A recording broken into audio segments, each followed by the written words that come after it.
Okay, so thank you everyone for having me give this talk. This is definitely an area of surgery that doesn't get talked about a lot, the intersection between behavioral science for us and our patients, and how that affects their perioperative outcomes. It's an area that's been of interest to me throughout my research career, and I focused a lot on it, and I think there's a lot of value to be gained in better understanding the background motivations that our patients have, and the behavioral influences that determine how they do in the perioperative state and what their outcomes are. So we're going to talk today about resiliency, pain self-efficacy, and perioperative opioid use in patients who are undergoing spine surgery. So I don't have any relevant disclosures to this talk. First, we'll go over the objectives. We're going to provide background on the effects that psychosocial factors have on baseline quality of life measures in surgical patients.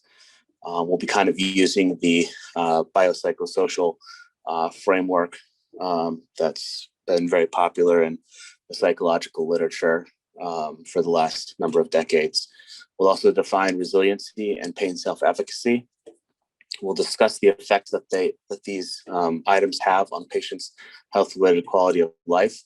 We'll discuss the important role that resiliency and pain self-efficacy may play in determining perioperative clinical outcomes for our patients. And we'll discuss the interaction between these items and perioperative opioid use. So for some background, there's been an increasing recognition over the last number of years of the important effect that psychosocial factors play in the outcomes of our patients, even patients that have clearly organic causes. There's a large interaction between behavioral factors and how they actually do. Both clinical outcomes and patient satisfaction measures have been found in numerous studies to be affected substantially by psychological and social factors in patients who are undergoing surgery. Patients with psychiatric disorders may complain of somatic pain in the absence of true organic findings, or their organic pain may be affected in significant ways by their psychiatric disorders or behavioral issues. Psychopathologies have been known to affect patient perception of their organic pain, and they may increase their illness-related dysfunction. Low back pain has been kind of one of the cornerstones of research in chronic pain. And chronic low back pain has been associated with multiple medical health comorbidities, including stress sensitivity, sleep disturbances, increased anxiety, psychosis, and especially with various depressive conditions. The most well-known, of course, is major depression. Lifestyle and social issues have also been found to be more prevalent in individuals presenting with low back pain and present additional treatment challenges. Life stressors such as substance use, abuse, interpersonal relationship problems, marital status, workplace factors, litigation, and workers' compensation claims, as we all know, have an effect on how our patients interact in the clinical setting with us and how they do in the perioperative setting. This is a 2000 study that was published in Spine, so 21 years ago. By Dr. Fredrickson. It was a prospective cohort study which evaluated 102 patients that were planned for lumbar spine surgery with a battery of psychological assessment tests pre-op. They then evaluated the associations between what they called psychological distress and one-year surgical outcomes in terms of patients' employment status, their subjective pain change ratings, and changes in their functional abilities that were reported at the one-year outcome mark. They used a multivariable regression analysis and reported that anxiety and depression were both independently associated with failure to return to work and failure to report improvement in pain. Depression and anxiety were also associated with failure to report improvement in functional abilities. So we're already seeing that how psychological disorders can affect patients' perioperative outcomes. In early 2000. This study was a prospective study that was published in 2017 in the Spine Journal. 151 patients were being planned for surgery for cervical radiculopathy. The authors in this study specifically chose the Hospital Anxiety and Depression Scale, which is a different scale that measures, it's purported to measure anxiety and depression, has been well validated. The outcome measures were evaluated at 2 years post-op, and they included Neck Disability Index, the EQ-5D, in the visual analog scale. They had 136 patients who had full 2-year follow-up for evaluation. 42 of those patients were classified as having high levels of anxiety or depression, they called HAD, and 94 patients were classified as having low levels, or in the low group. The authors found that the mean improvement in the Neck Disability Index was higher in the low anxiety and depression group than in the high anxiety and depression group. So they basically had better, the patients with lower anxiety and depression did better from pre-op to post-op in terms of their change in their neck disability. The low anxiety and depression group also had better baseline and follow-up patient-reported outcome measures at all time points.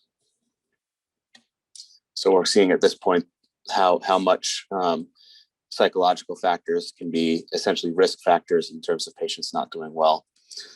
This was a really well done study in 2016 that was published out of the ISSG in the Journal of Neurosurgery Spine. 267 patients were evaluated. 2-year follow-up was included. This was an evaluation of a subset of ISSG patients who completed a Distress Risk and Assessment Method, or DRAM, questionnaire. 24.7% of patients reported a prior history of depression in the preoperative setting. And the authors found that patients with baseline depression had significantly increased preoperative back pain, BMI, Charleston comorbidity indices, higher ODIs, lower SRS-22, and SF-36 physical and mental composite scores, as well as worse sagittal and coronal malalignment. Interestingly, these authors went a step further than all of the other risk factor studies that have been up to this time, and they went through and adjusted for all these covariates that were associated with depression. And after that, they found that a baseline history of depression did not impact 2-year ODI, SF-36, PCS or MCS, or SRS-22 scores. So what this essentially tells you is that just because patients have a history of a psychological disorder does not mean they're necessarily going to do worse. You have to look at where they're currently at in their in terms of their mental health status, and you have to look at other comorbidities that are also associated with those things. Compared to those that were in the normal DRAM category, those patients that were defined as distressed somatics were noted to have higher ODI, or Oswald Street Disability Index, lower physical composite score, worse SRS-22 activity levels, and worse total SRS-22 scores. While the distressed depressives were also noted to have lower physical composite scores and total SRS-22 without significant findings in the other variables. The DRAMS modifiable somatic perceptions questionnaire, the MSPQ, was found to significantly predict the probability of improving by at least one MCID. And you can see on table 5 to the right how, as the MSPQ score increases, the probability of at least one MCID improvement in ODI goes down dramatically. So with an MSPQ score of 0, the probability after surgery of improvement of a minimally clinically important difference is almost 77%, whereas with a high score of 20, it goes down to less than 22% probability of improving. So it's pretty dramatic when you look at it that way. So this is a 2015 study that was done, published in JBJS. And This was a retrospective review of 103 patients who presented for a clinical encounter, and they completed both the distress and risk assessment method, or the DRAM, the previous survey that we were just talking about. And they also, at the same visit, completed the patient satisfaction survey. And what these authors found was that patients who were scored as distressed by the DRAM study gave significantly lower scores for their overall satisfaction, as well as satisfaction with their provider, compared to patients who are categorized as normal. And you can see this in the table at the right, that when you get into this, particularly the distressed somatic DRAM group, at the bottom of overall patient satisfaction, you can see that the patient satisfaction is in the 75 range versus the normal group, which is in the 90 range.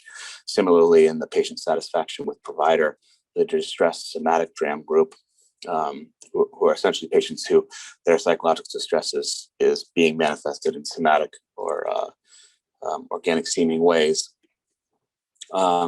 presented with less patient satisfaction, 75 versus 94%. So this is showing how much even our patients' interpretations of us is colored by the mental state that they're currently in.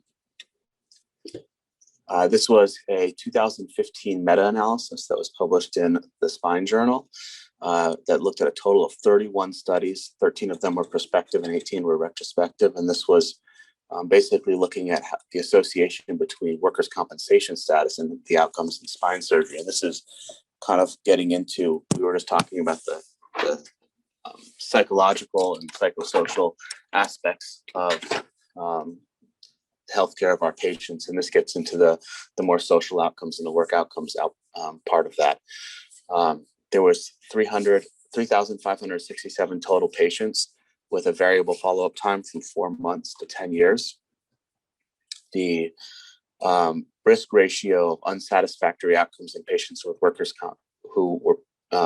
compensation patients compared to those without was more than double. For decompression procedures only, it was 2.5, and for fusion procedures, it was 1.8. 43% of workers' compensation patients did not return to work during the follow-up period, and that's versus 17% of non-workers' compensation patients. So we see the significant effect that secondary gain issues in workers' compensation can play with regards to patient-reported outcome measures. You can see on the forest plot on the right how to the right of the central line is where workers' compensation is influencing the outcomes negatively, and to the left is influencing them positively. You can see in none of the studies evaluated did workers' compensation influence patient outcomes positively. In all of them, it was either trending negatively but non-significant, or significantly negative. And it was highly significant once all of the data was pooled in the meta-analysis. So how good are we as surgeons at actually identifying patients that have psychological risk factors or social risk factors before we operate on them? It turns out not very good at all. This was a 2010 study that was published in JBJS. It was a prospective study which evaluated 400 patients with the distress and risk assessment method, or DRAM questionnaire. They then asked the 8 physicians at their institution to perform their own routine clinical evaluation. These physicians were blinded as to the results of the questionnaire that the patients had taken, and they were asked to categorize the patient's psychological distress level just based on their clinical gestalt. 64% of all the patients in the study were found to have some level of psychological distress on the DRAM, and 22% were found to have very high levels of distress. The physician's assessment of the psychological distress had poor sensitivity. Only 28% of patients with high psychological distress were detected by the physicians, and the positive predictive value was less than a coin toss. So when physicians did think that patients had psychological distress, they only about half of them actually did of those patients. Surgeons performed even worse than non-operative spinal physicians in terms of sensitivity, at less than 20% sensitivity for these issues versus 45% 2% for non-operative spinal physicians. So clearly, we as a specialty have a lot of work to do in understanding patients with these issues. So how do opioids tie into this? Well, we all know that there is a ongoing opioid crisis. Over the last 20 years or so, over 350,000 people in the US have died from overdoses involving an opioid. In 2017, the opioid epidemic was declared a public health emergency and got significant increased attention in the media after that. 53% of the public believes that the opioid epidemic is a major problem, and 28% believes it's a national emergency. 38% of people believe that opioids are extremely serious public health problem, and this is compared to 19% in 2013. I haven't seen recent data in the last couple of years, but with the increasing overdoses secondary to fentanyl importation, as well as the COVID-19 pandemic, I would not be surprised if these numbers are up from there. Interestingly, when survey respondents were asked who was mainly responsible for the problem of prescription painkiller or opioid abuse, the number one, the majority or plurality of people answering blames doctors who inappropriately prescribe painkillers. That's the second was people selling prescription painkillers illegally, and only 13 pharmaceutical companies. So we continue to shoulder a lot of the blame for the opioid epidemic in the public's mind. It's not exactly unfounded when you look at opioid diversion, sources of opioid prescriptions. This is a 2014 JAMA article looking at sources of illegal opiates or non-prescription opioids that people used based on their opioid tolerance levels, and basically did surveys asking where they obtained them from. As you can see, the number one source of non-medical prescription opioids for recreational use is patients being given them by a friend or relative for free. So essentially having overprescriptions is not just, overprescribing opioids is not just bad for our patients, but it allows excess opioids in the community that then can be essentially diverted to friends and family for non-medical use. In 2009, despite making up only 2.5% of US physicians, orthopedic surgeons were responsible for almost 8% of all narcotic physicians. And we ranked fourth among all prescribers after PCPs, internists, and dentists in terms of prescribing opioid pain medications. Even among orthopedic surgeons, subspecialty providers in spine provide the most opioids according to Medicare Part D data. And this is data that as was part of an unpublished analysis we did in Rhode Island, where we were looking at substratification based on subspecialty in our area, and which subspecialties were prescribing the most opioids according to Medicare Part D data. And as you can see, in terms of opioid beneficiary count, opioid claim count, and opioid day supply, its spine is number one in all of those categories. It's important because perioperative opioid use is a predictor of worse outcomes. This is a 2014 study that was published in JBJS, and it was a prospective study of 583 patients undergoing spine surgery. Preoperative opioid consumption data in terms of morphine milligram equivalents was collected, and then the authors evaluated patient-reported outcome measures at 12 months. 56% of patients in this cohort reported preoperative opioid use, and they increased preoperative opioid use was noted to be an independent predictor of decreased SF12 and EQ5D scores, as well as increased Oswald Street Disability and Neck Disability Index scores at 3 and 12 months post-op. The Zung Depression Scale, as well as the Modified Somatic Perception Questionnaire, were also independently associated with worse patient-related outcomes in this study. Again, highlighting the importance of behavioral and psychological aspects to our patients' care. This is a study that we published in 2020 out of Brown in the Spine Journal. We were primarily looking to establish whether or not a opioid limiting law in our state had affected opioid prescribing, but we looked at other areas as well. This one is prudent to spine. This was a retrospective study of 211 patients undergoing 1 to 3 level ACDFs. Our primary outcome of interest was opioid utilization, comparing before versus after passage and implementation of an opioid limiting law in Rhode Island. But we did logistic regression analyses to evaluate for independent predictors of increased 30-day as well as chronic, which we defined as over 90-day opioid utilization. We noted that increased 30-day opioid utilization was associated with surgery in the pre-law period, but was also associated strongly with preoperative opioid exposure, preoperative benzodiazepine exposure, as well as numbers of levels fused. Chronic opioid requirements were most strongly associated with preoperative opioid exposure, and patients who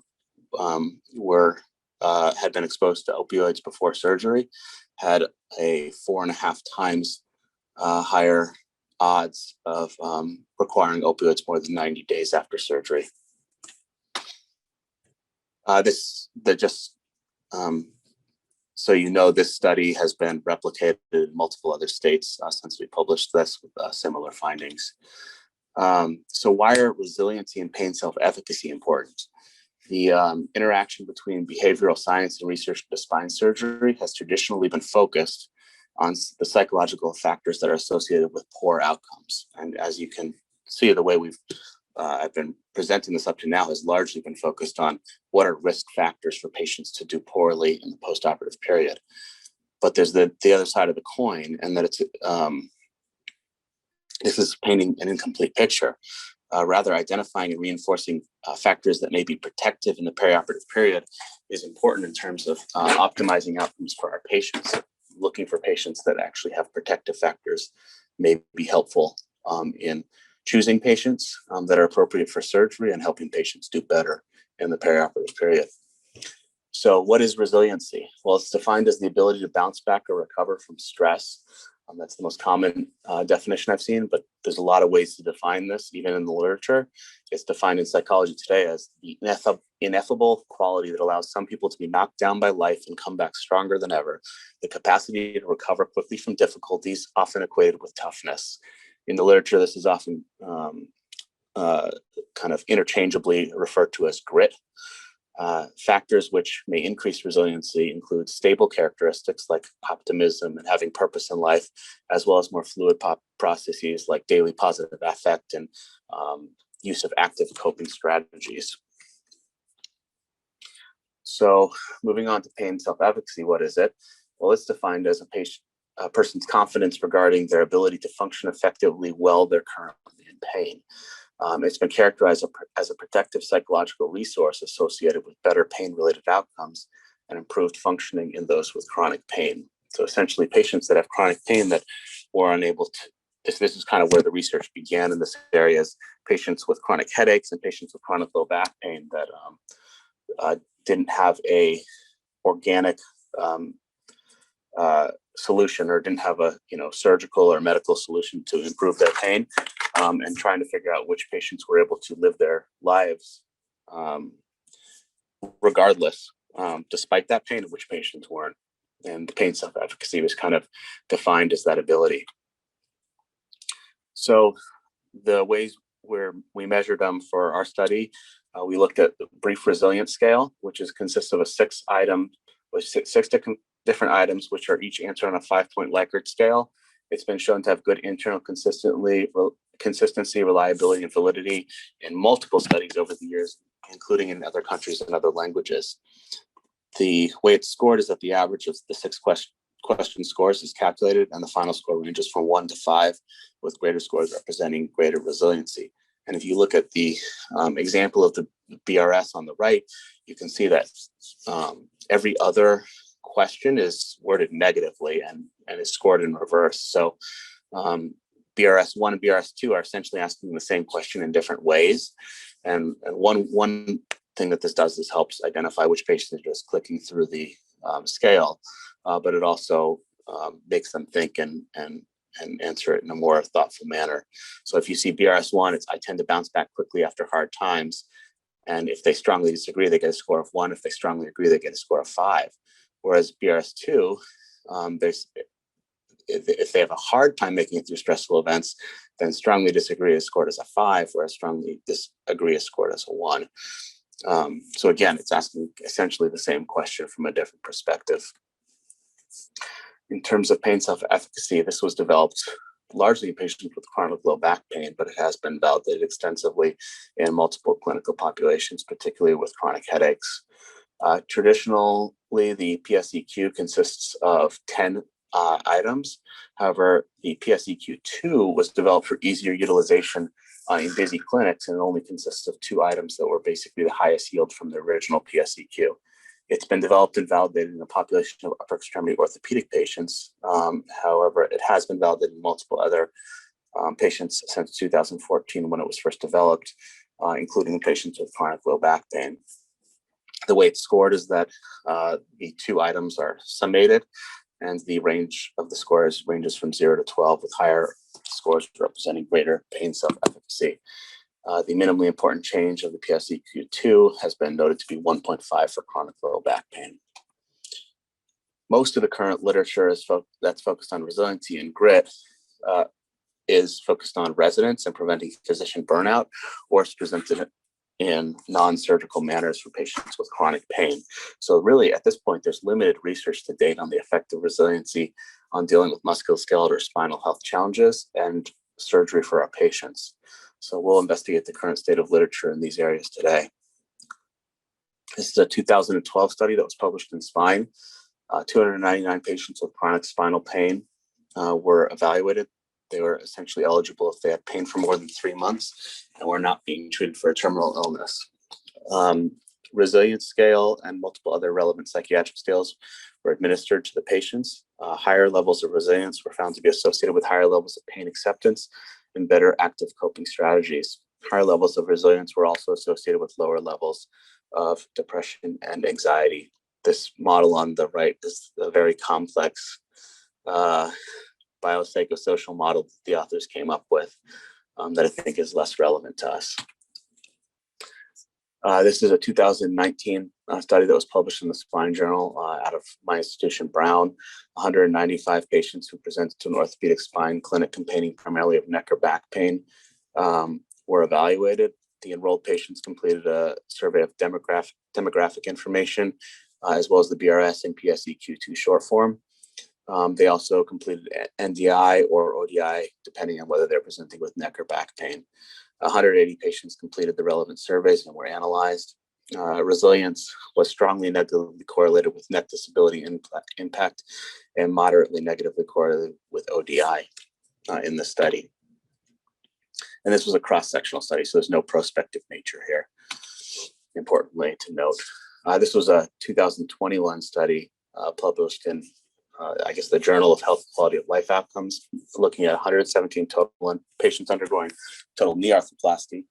BRS was collected preoperatively, and knee arthroplasty specific outcome measures were collected preoperatively and at 3 months post-op. Higher resilience in this patient population was found to be predictive of better post-operative knee function scores, as well as better general physical health, but no difference in mental health before and after controlling for covariates.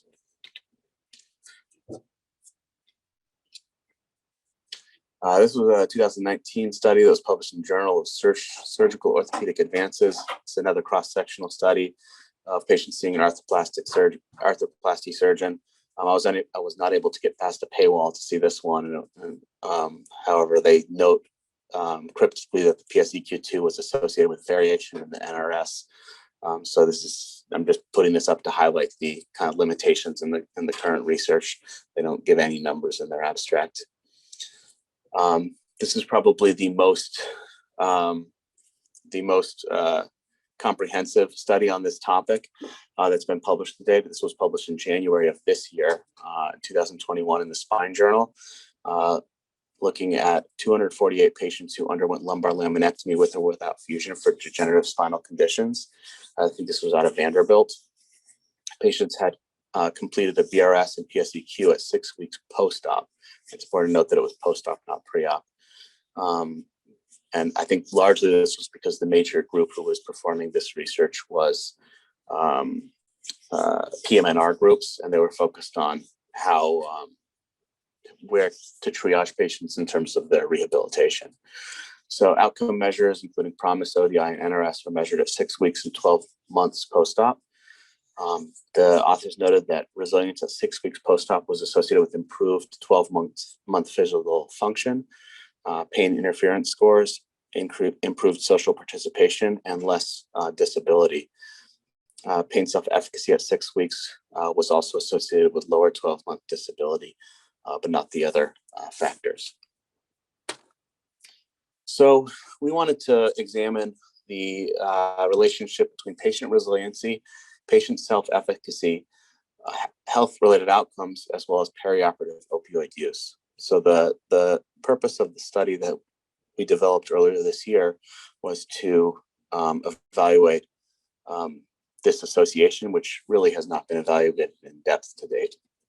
So our primary clinical question that we posed when initially coming up with this project was, our poor patient resilience scores and pain self-efficacy scores associated with worse health-related quality of life outcomes following spine surgery? And are they associated with lower likelihood of achieving a minimally clinical important difference for these measures following spine surgery? The secondary clinical question was whether the poor baseline resilience and self-efficacy scores were associated with increased risk of requiring opioids in the postoperative period. Later, we added another question, which was, if patients report on their own that they have a high patient tolerance, is this associated in a way positively or negatively with resiliency, pain self-efficacy, and increased perioperative opioid use? And this was added because many physicians have a sense that patients who volunteer that they have a high pain tolerance tend to be patients who can be difficult to control their pain in the perioperative period. And we wanted to see whether this sense is true or not. So our hypothesis was that poor BRS and pain self-efficacy scores would be independently associated with lower initial and postoperative health-related quality of life scores, lower likelihood of achieving MCID, and higher likelihood of chronic opioid use in our population.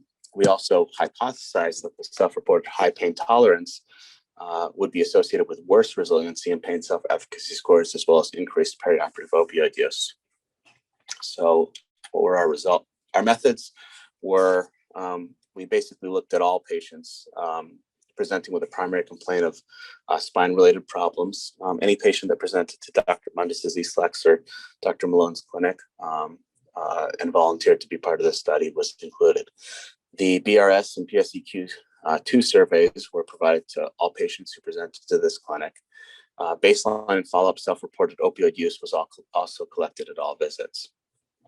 Demographic and medical comorbidity data is still being collected from the EMR, and a subset of patients with health-related quality of life data outcome for other studies will be analyzed to evaluate the relationship between our variables and various HRQ-OLL measures. For bivariate analysis, a Wilcoxon rank sum test or chi-square test were used as appropriate to evaluate for continuous and categorical outcomes, respectively. So in terms of our results, we found at this point, we've only looked at a cross-sectional group of patients, about a little less than 1,000 patients. And we've looked at patients who filled out both the BRS, PSEQ2 scores, answered whether or not they felt that they had a high pain tolerance, and filled out the opioid questionnaires at the same setting and time. We're still working on collecting all the data to be able to do the full prospective analysis. But in terms of the cross-sectional index point in time, this is our data. The higher resiliency scores were associated with lower opioid use, and that was statistically significant. And you can see On the graphic on the right, patients with BRS scores from 1 to 2.9, which is considered low resiliency. Had about 37% of those patients were taking opioids at the time of their survey, versus 22% of patients in the 4 to 5 range, which is on the higher BRS category. Similarly, higher pain self-efficacy scores were associated with significantly lower opioid use. So again, from 0 to 2, which is low, which is considered very low pain self-efficacy, 48% of patients were taking opioids if they reported a PSEQ-2 score of 0 to 2. And that was compared to 13% in the high range of 9 to 12 reporting taking opioids. And you can see the downtrend as PSEQ-2 scores go up, the downtrend in opioid use to the right. Interestingly, contrary to our initial hypothesis, those patients who reported a high pain tolerance were actually less likely to report present opioid use, 23 versus 35%, and this was statistically significant. And self-reported high pain tolerance was also associated with increased resiliency scores. So patients who reported high pain tolerance actually also scored higher on the resilience scales. So there was some, it seems, appropriate insight among patients in this area. Interestingly, the self-reported high pain tolerance, well, it was also associated with increased pain self-efficacy, again, suggesting some aspect of proper insight, even among patients with very poor pain self-efficacy, or less than 3 out of 12, 74% of patients still reported having a high pain tolerance. So most patients reported having high pain tolerance, regardless of what their pain self-efficacy was, although it was a little bit higher at 82% in the very high PSEQ-2 group than at 74% in the very low group. So in conclusion, high levels of resiliency and pain self-efficacy may be protective against opioid requirements in patients presenting with spinal pathology, highlighting the importance of positive psychological factors in affecting our patients' outcomes. While there does appear to be an appropriate association between self-reported high pain tolerance and better pain self-efficacy and resilience scores, 55% of those scoring in the lowest BRS category and 74% of those scoring in the lowest PSEQ-2 category still continued to report high pain tolerance, suggesting an area of potential intervention and improvement in self-realization. Further prospective and longitudinal research in this area is clearly needed for better understanding of the interactions between baseline positive psychological factors and postoperative HRQOL measures, including prolonged and chronic opioid use. This is an area that we're actively working on and hope to have updates in the future. So I'd like to thank all of my mentors here at San Diego Spine Foundation, Dr. Mundus, Dr. Eastlak, Dr. Malone, Dr. Bruffy, Dr. Bakri, and Dr. Akbarnia, as well as my mentors at Brown, Dr. Daniels, Palumbo, and Lucas. My co-fellow, Dr. Ames, has been a rock while we've been getting through this fellowship together. So I'd like to thank him, as well as Tina, who's been a good sounding board for these research projects. I'd like to thank as well as my family, my wife, Andrea, and my kids, Adeline and Miles. And if there's anyone I forgot about, I'll thank you as well. Does anyone have any questions? That was awesome, Dan. Yeah, thanks, Dan. That was really nice. You know, just because it's fresh on my mind, Dan, the idea of patients and their perception of them having high pain tolerance. You know, I wonder if answering that question on a questionnaire isn't different than them offering that up to us spontaneously in the office. Do you know what I mean? I think That's a lot of point, Greg. by the people that say, "Hey, I have a high pain tolerance," blah blah blah, and then we're like, "Yeah, right," you know, versus those that may be keeping that a secret and they don't say it until they disclose it on a form or a piece of paper. So yeah, I think those are two separate cohorts, Greg. You're exactly right. The ones that offer it, those are the ones that actually create some hesitation, I think, on our part. Yeah. Well, and those patients may be falling into that 74% category of patients who, you know, scored very low in terms of pain self-efficacy, but still said they had high pain tolerance. So, you know, even though there's an association, there's still a huge component of patients that where their results are discordant. And if you go to conclusions, Dan, Mm-hmm. can you just kind of in plain English explain bullet 2? So the point there is that there is a statistical association between patients reporting they have high pain tolerance and patients that actually have better pain self-efficacy and resiliency scores, according to the BRS and PSEQ2 scores. So the association is there, but at the same time, even among the lowest category, the patients that scored the worst in terms of resiliency and pain self-efficacy, a majority of patients still said that they had a high pain tolerance. So just because that trend is there, I didn't want it to come across like there's not a problem with insight among the large proportion of patients. So there is an association, but those patients who have the lowest sort of, coping or whatever you want to call it, grit, still report high pain tolerance. Yes. Yeah. 74% of patients in the lowest pain self-efficacy category, which is supposed to be a more objective measure of essentially. I feel like pain that tolerance. does not debunk our initial hypothesis. I feel like it kind of validates it. Even though there's an overall association, if you just sub-cohort it and look at those folks that have the lowest PSEQ, the majority, 3/4 of them still have a complete divorce between sort of the reality of their pain tolerance and their perceived tolerance. And that's I think a pretty important takeaway. Absolutely. So that's kind of why I put in the conclusion. And it's easy to see the stats and kind of get thrown in the other direction. But I think it's really important to see that, most patients think they have a high pain tolerance, including those patients that objectively don't. And that may be the best way to present it, if you kind of just if you kind of segregate the cohort, and then show there's. And these are all pre-op, right, Dan? Yeah. So this is essentially the cross-sectional first visit. So we don't have, I guess some of these are post-op, some of them are pre-op. This is one where we haven't quite gone down into the nitty-gritty of subcategorization. So this is a true cross-sectional view of everyone who visited the clinic. That'd be interesting to see what happens once we get some time added to it as well, right? Exactly. So we definitely have some more granular data to do, but I think most of the initial hypotheses are holding true. So, Dan, given that Brown's done so much work in this, and I think all of us struggle with this from an action item perspective, just as we have in deformity, how do we use this information? In other words, it doesn't necessarily mean that patients can't derive benefit. It's just a tougher climb for them.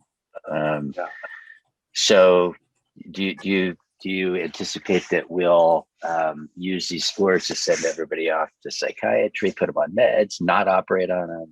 Is there going to be a threshold after which you don't operate them, like we do with hemoglobin A1Cs and other risk factors that predispose to poor outcomes? I don't think in my mind, I would not like this to be interpreted as a way to essentially, ration patient care or prevent patients from having surgery, because I do think, in most of the studies, even though patients' overall outcomes were worse that had, preoperative psychiatric issues, they still improved in almost all of the studies. So, these patients have an ability to do better than they are. So I don't think it should be thought of in a way to kind of entirely pick patients, but it should be more, once we kind of have this nailed down a little more, it should be more something that teaches physicians to recognize the issue and kind of anticipate the problems that may come, and kind of try to stay ahead of the game in terms of getting patients psychiatric help, or just having them deal with psychologists in terms of coaching mechanisms for positive psychological thinking and things like that, that can sometimes help. The other kind of important thing from the data that I noticed is that, we feel like we're pretty good at figuring out which patients are going to be problematic as surgeons, but the data shows that we're not, and our sensitivity is pretty low in terms of actually detecting these problems. So I think actually getting some objective data on our patients is probably wise.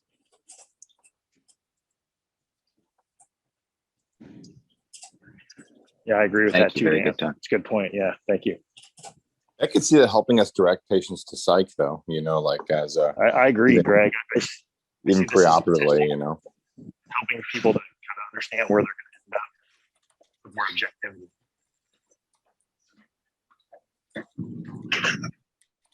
Like I always, like people that are on chronic opiates and they say they want to have these surgeries to get off their opiates. I always quote that study that says, like, listen, you have a 4 times higher chance of not getting off of it than someone that's already off of it. So, you need to get off it before surgery because it just improves your chances. I don't think we have the data to support that statement. That would be another interesting study to say if we're able to get our patients weaned off the narcotics before, how successful are they in staying off of them after, Yeah, that's an area of hot topic that no one's really been able to crack because it's a difficult one compared to just like looking at any opioid use beforehand, which is easy. But that's the real question: is can we ask physicians actually intervene to improve the outcomes? Fantastic job on that, Dan. I think we all need to be better at understanding our patients and their histories and how we can best help them with our tools. Sometimes it means the knife and sometimes it means rationing that. But anyways, thanks for a really great lecture on that.